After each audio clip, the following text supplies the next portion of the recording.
যদি বাইরের বলিউড থেকে বলি তাহলে শাহরুখ খান অফকোর্স আর কি is the king of romance and বাংলাদেশের জন্য Apurba is the king of romance basically. আর কি আমি আহামরি কোনো আর কি অনেক বেশি অসাধারণ কোনো ছেলে না, আমি খুবই সিম্পল থাকতে পছন্দ করি, সিম্পলভাবেই চলাফেরা আমার হয় অ্যান্ড এটাই আর কি। কুকুর বা বিড়াল এদের সাথে আর কি খুবই বন্ডিংটা আমার খুব অনেক আগে থাকতে বা আমি খুবই পছন্দ করি। উপলব্ধি অনুশোচনার গল্প নিয়ে আগামীকাল মুক্তি পেতে যাচ্ছে 27 জুলাই সিনেমা হলার প্ল্যাটফর্মে নাটক অনুতপ্ত। নাটকটি পরিচালনা করেছেন KM সোহাগ রানা এবং এতে মূল চরিত্রে অভিনয় করেছেন অভিনেতা পার্থ শেখ এবং মালাইকা চৌধুরী। আমরা এই মুহূর্তে রয়েছি পার্থ শেখের সাথে, আমরা একটু শুনবো তার অভিজ্ঞতা পাশাপাশি অন্যান্য কাজ সম্পর্কে। কেমন আছেন? জি ভালো আছি, আপনি কেমন আছেন? জি আমি আলহামদুলিল্লাহ ভালো আছি। আগামীকাল অনুতপ্ত মুক্তি পাচ্ছে, একটু প্রথমে শুনতে চাই ছোট করে অনুতপ্ত সম্পর্কে। অনুতপ্ত যে গল্পটা, এই গল্পটা খুবই ইন্টারেস্টিং একটা প্লট নিয়ে কাজ করেছে। এটা আমাদের যারা যুবক সমাজ আছে তাদের সাথে যে তাদের বাবার যে সম্পর্ক অ্যান্ড রিয়েলাইজেশনের যে ব্যাপারটা আসে একটা সময় আর কি, বাবাকে সাহায্য করাটা আসলে অনেক বেশি জরুরি একটা ছেলের জন্য। অ্যান্ড সব কিছু মিলায় একটা ফ্যামিলি ড্রামা এটা বলতে পারেন, অ্যান্ড একটা রিয়েলাইজেশনের গল্প, অ্যান্ড সেটার মধ্যে থেকে একটা সুন্দর ওই ছেলেটার একটা প্রেমের গল্পও আছে এদিকে। তো সব কিছু মিলেই আসলে অনুতপ্ত। জি, নাটকের জুটি বেঁধেছেন মালাইকা চৌধুরীর সাথে, তার এটা তৃতীয় কাজ, আপনি তো অনেকদিন ধরে কাজ করছেন। কেমন দেখলেন কো-আর্টিস্ট হিসেবে এবং পুরো গল্পে যেহেতু রোমান্টিক জনরার একটি গল্প, আপনাদের রসায়নটাকে কিভাবে ব্যাখ্যায়িত করবে? এটা অনেকটা আর কি প্রথম প্রেমে যে অনুভূতিটা থাকে, যে ফ্রেশনেসটা কাজ করে, সেই ফ্রেশনেসের আর কি গল্পটা basically. And Malaika as a আর কি লাইক কো-আর্টিস্ট খুবই ভালো, অ্যান্ড সামনেও আরও ভালো করবে এতটুকু আমার আশা আছে ওর উপরে। অ্যান্ড ওভারঅল অডিয়েন্স এই সুইট মুহূর্তগুলোকে অনেক বেশি এনজয় করবে। সুইট যে আর কি থাকে না, প্রথম প্রেমের যে খুনসুটিগুলো থাকে বা গিফট আদান প্রদানের যে ব্যাপারগুলো থাকে, অ্যান্ড ছেলেটা যে মেয়েটাকে আর কি মনটা জয় করার জন্য যে আর কি দৌড়াদৌড়ি ঝাপাঝাপি, অ্যান্ড এই জিনিসগুলো মিলিয়ে আসলে পুরো সম্পর্কটা অনুতপ্ততে আমরা দেখতে পাবো। জি, একটু পার্থ শেখের কাছে যেতে চাচ্ছি যে আসলে দীর্ঘ সময় ধরে কাজ করছেন, সেই জায়গা থেকে বলা যায় যে লাইমলাইটে আসা হয়েছে অনেক পরে, মানে সম্প্রতি আপনি বেশ কিছু ভালো কাজ করে দর্শকের মন জয় করেছেন এবং দর্শকরা আপনাকে একটু সুইট ইনোসেন্স বা এই যে নিজের ঘরের ছেলে এই রকম একটা ভাইব দেয়। এই বিষয়গুলো আপনার চোখে পড়ে কিনা বা কেমন লাগে, বা এই জার্নি নিয়ে যদি একটু ছোট করে বলেন। জার্নিটা বেশ অনেক দিনেরই জার্নি। অ্যান্ড লাইমলাইটের যে বিষয়টা, আমি লাইমলাইটের জন্য কখনো আর কি ছোটা হয় নাই আর কি, থাকে না আর কি কাজটা করে যেতে চেয়েছি সবসময়, কাজটা যেন অনেস্টির সাথে করতে পারি, সেই অ্যাপ্রোচটাই সবসময় ছিল। অ্যান্ড যে ঘরের ছেলে যে ব্যাপারটা, আমি আসলে আর কি ওরকমই একটা ছেলে ইন জেনারেল। আমি যদি বাস্তব জীবনে বলি, আমি আর কি নেক্সট ডোরে যে আর কি পাশে যে ছেলেটা থাকে আর সেই ছেলেটাই আসলে আর কি। আমি আহামরি কোনো আর কি অনেক বেশি অসাধারণ কোনো ছেলে না, আমি খুবই সিম্পল থাকতে পছন্দ করি, সিম্পলভাবেই চলাফেরা আমার হয়, অ্যান্ড এটাই আর কি। রোমান্টিক জনরায় কাজ বেশি করছেন, রোমান্টিক একটা ইমেজ বিল্ড আপ হয়েছে।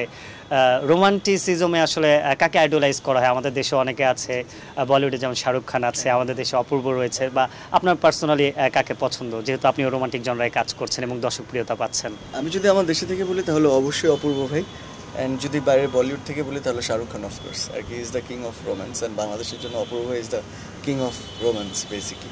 সো তাদের কাজগুলো আমার বেশ ভালো লাগে, রোমান্টিক জনরা যেগুলো আছে, অ্যান্ড তাদেরটাই আর কি দেখা হয় আমার সবচেয়ে বেশি রোমান্টিক জনরা রেফারেন্স হিসেবে। সম্প্রতি আরেকটি নাটক বেশ আগেই মুক্তি পেয়েছে, নিরুদ্দেশ। সেখানে আপনার চরিত্রটি খুবই প্রশংসা পেয়েছে এবং খুব পরিশ্রম করেছেন দেখে মনে হয়েছে, স্ক্রিনে দেখে মনে হচ্ছে। একটু যদি ওই অভিজ্ঞতাটা শেয়ার করেন। অভিজ্ঞতাটা খুবই ইন্টারেস্টিং ছিল, যেহেতু আর কি ইন জেনারেল আমার পেটস বা কুকুর বা বিড়াল এদের সাথে আর কি খুবই বন্ডিংটা আমার খুব অনেক আগে থাকতে বা আমি খুবই পছন্দ করি। বাট ওটা ছিল হচ্ছে আর কি ওই বরিশালে যে জায়গায় আমরা শ্যুট করেছি, ওই জায়গার যে একজন পালতো কুকুরগুলো, তো ওর কুকুর বেসিকলি ওদের আর কি ওরা পালে।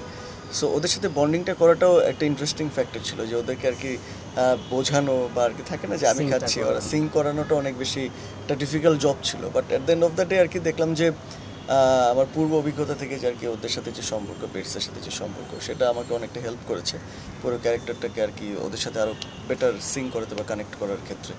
সো ওভারঅল আর কি হ্যাঁ, পুরো ইউনিট অনেক কষ্ট করেছে, যেমন সোহেল রাজ ভাই ডিরেকশন দিয়েছিলেন, এটা আয়শা খান ছিল আমার আর কি কো-আর্টিস্ট হিসেবে, আয়শা খান ছিলেন। সো ওভারঅল পুরো টিম এফোর্টটা অনেক ভালো ছিল। সো ওটারই রেজাল্ট আসলে নিরুদ্দেশ। এই যে বিভিন্ন কাজ করছেন এবং সোশ্যাল মিডিয়া আপনার নাটকের হয়তো কিছু ক্লিপস বা কিছু অংশ ভক্তরা পোস্ট করছে, প্রশংসা করছে যে পার্থ শেখ আমরা একটা ভালো অভিনেতা পেয়েছি অনেক দিন পর। এই বিষয়গুলো কতটা ভাবা এবং পাশাপাশি এই বিষয়গুলো দেখার পরও নিজেকে ডাউন টু আর্থ রাখা একজন আর্টিস্টের জন্য কতটা গুরুত্বপূর্ণ বলে মনে করেন? ডাউন টু আর্থ রাখা তো যে কোনো মানুষের ক্ষেত্রে জরুরি। আমরা যতই উপরে উঠে যাই, at the end of the day আমাদেরকে মাটিতেই যেতে হবে, মাটির নিচে মিশতে হবে। সো এটা আমি বিশ্বাস করি সব সময়, অ্যান্ড এটা আমাকে অনেক বেশি হাম্বল রাখার আর কি রাখে। অ্যান্ড থাকে না আর কি, মানুষের তো সবসময় সেম থাকে না, পরিবর্তন আসে, কিন্তু সব পরিবর্তনের মাঝখানেও আসলে নিজেকে হাম্বল রাখাটা অনেক বেশি গুরুত্বপূর্ণ, এটা আমি বিশ্বাস করি। কারণ ব্যবহার দিয়ে দুনিয়া জয় করা যায়, সেটা আমি বিশ্বাস করি, যেটা আর কি সত্যি কথা বলতে। অ্যান্ড আর কি সবার যে প্রত্যাশা যে আর কি ও ভালো করবে বা ভালো একজন অভিনেতা আসছে, অ্যান্ড অবশ্যই এটা আরও আমার উপরে আরও এটা আমার থাকে না রেসপন্সিবিলিটি জায়গাটা আরও বাড়ায় দেয়, যে আমার থাকে না আরও ভালো করতে হবে, আরও কীভাবে ভালো করা যায়, সেই জিনিসটা নিয়ে আর কি কাজ করাটা আরও বৃদ্ধি পায়, বা ওইভাবে আমি আরও নিজেকে আরও মোটিভেটেড রাখার চেষ্টা করি যে আরও ভালো করতে হবে, বা অডিয়েন্সের একটা এক্সপেকটেশন তৈরি হয়েছে, তো এই এক্সপেকটেশন অনুযায়ী আমার জিনিসগুলোকে আরও ভালোভাবে গুছায় নিয়ে তারপর করা উচিত। কারণ এটা আমি মনে করি যে একটু গুছায় কাজ করলে সুন্দর প্রোডাকশন বের করানো সম্ভব। ছোট পর্দায় তো কাজ করছেনই, সাম্প্রতিক সময় আমাদের বড় পর্দায় সিনেমাগুলো কিন্তু ভালো করছে, দর্শক প্রিয়তা পাচ্ছে, দর্শক আবারও একটু প্রেক্ষাগৃহমুখী হচ্ছে। তো সামনে পার্থ শেখেরও কোনো পরিকল্পনা রয়েছে কিনা বা কথা হচ্ছে কিনা কোথাও? না, এরকম কোনো পরিকল্পনা আপাতত নেই আর কি। আমার ওরকম আর কি থাকে না, অনেক বেশি পরিকল্পনা করলে আসলে আমি জানি না আর কি একটু পরে আমি বেঁচে থাকবো কি থাকবো না। সো আমি অনেক বেশি পরিকল্পনাতে বিশ্বাসী না। যদি ভালো কোনো স্ক্রিপ্ট পাই বা মনে হয় যে এটা আমার করলে আর কি ভালো একটা ইম্প্যাক্ট আছে গল্পে, নট নেসেসারিলি আমার হিরোর ক্যারেক্টারই প্লে করতে হবে, বাট নেসেসারিলি আমি যদি একটা চরিত্র ধরে সুন্দর একটা ক্যারেক্টার পোর্ট্রে করতে পারি সবার সামনে, তো অবশ্যই ওয়াই নট। একটু ব্যক্তি পার্থ শেখ সম্পর্কে জানতে চাই, যে ব্যক্তি জীবনে অভিনয়ের বাইরে আর কি কি ভালো লাগে, বা কোনো হবিজ রয়েছে কিনা, বা খেলাধুলাতেও আপনি খুব আগ্রহী, ক্রিকেটটা খুব এনজয় করেন জানি, সব মিলে যদি একটু বলেন পার্সোনাল লাইফ সম্পর্কে। পার্সোনাল লাইফ বলতে গেলে আমার স্পোর্টস হচ্ছে আমার সবসময় হচ্ছে একটা কোর জায়গা আমার রিফ্রেশমেন্টের। একটা ক্রিকেট হোক, ফুটবল হোক, ফিফা হোক, বা আর কি আমি অনেক ফিফা গেমস খেলতে পছন্দ করি। তো এটা হচ্ছে আমার ব্যক্তিগত জীবনের কিছু পার্সোনাল স্পেস। অ্যান্ড আমার মনে হয় যে কোনো ব্যক্তির যদি স্পোর্টসের সাথে কানেকশনটা ঠিকঠাক থাকে, সে আর কি ব্যক্তি জীবনও অনেক বেশি রিফ্রেশড থাকে অ্যাজ আ পার্সন, বা ফিটনেস বলেন, সব কিছু মিলে একটা ভালো একটা জীবনযাপন সে করতে পারে। তো ওই দিক থেকে ব্যক্তিগত জীবনে আমার অবসর সময় গেলে ক্রিকেট খেলা বা ফিফা খেলা বা ফুটবল খেলা, যেমন আজকে একটু পরে ফুটবল খেলতে যাবো সবাই আমরা একসাথে। সো এই আর কি। আর সর্বশেষ একটু অনুতপ্ত নিয়ে যদি ৭১-এর দর্শকদের উদ্দেশ্যে ক্যামেরায় কিছু বলতে আমি চান।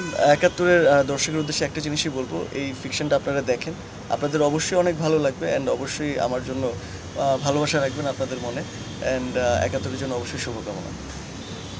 দর্শক, আমরা এতক্ষণ কথা বলছিলাম অভিনেতা পার্থ শেখের সাথে। আগামী ২৭ জুলাই সিনেমাওয়ালার ইউটিউব চ্যানেলে আসতে যাচ্ছে তার অভিনীত নাটক অনুতপ্ত। সবাই দেখবেন, সেই আমন্ত্রণ রইল। আরিফ হক, ৭১, ঢাকা।